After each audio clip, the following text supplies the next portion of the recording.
Mr. Noroji took the court through that affidavit extensively, through that Gazette notice extensively. I only want to emphasize that before the election, the chairman of the commission is clear that it is he who will tally, who will verify and tally the results.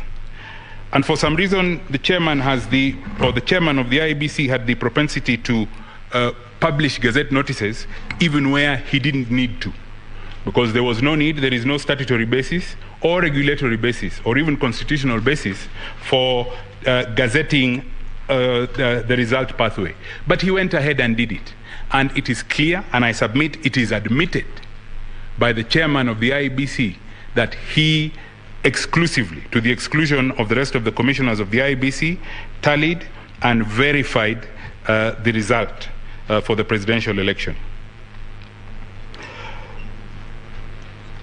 So as to determine conclusively that the tallying and verification was done exclusively by the chairman, it is again important to ask the question, where were the other commissioners? Where was the rest of the IEBC as the chairman was tallying and verifying the results? Again, I wish to refer you to the same affidavit that I have, the affidavit sworn by the chairman and drawn by the firm of G&A Advocates on the 26th of August this year. And it starts from the second paragraph. He states in the second paragraph that in my capacity as the chairperson of the commission, I was the returning officer of the presidential election. He then goes on later on in the affidavit at paragraph 45 to state that for the proper management of roles at the tallying center of the presidential elections, I had designated in writing specific roles to each of the commissioners and other commission staff. Annexed here to as WWC 9 is a bundle containing the said communication. Again, this bundle and this communication is important, members of the court, because it states clearly what the other commissioners or the roles that the chairman had designated the other commissioners to do. At page 41,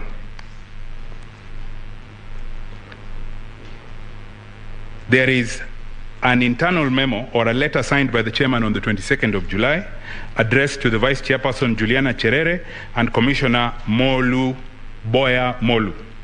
And it is headed Appointment to the Media and Call Center Management Team for the Presidential Tallying Center, Bomas of Kenya.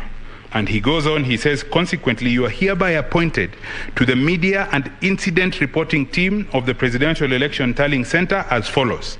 Juliana Cherere, Team Leader. Commissioner Boya Molu, Alternate Team Leader.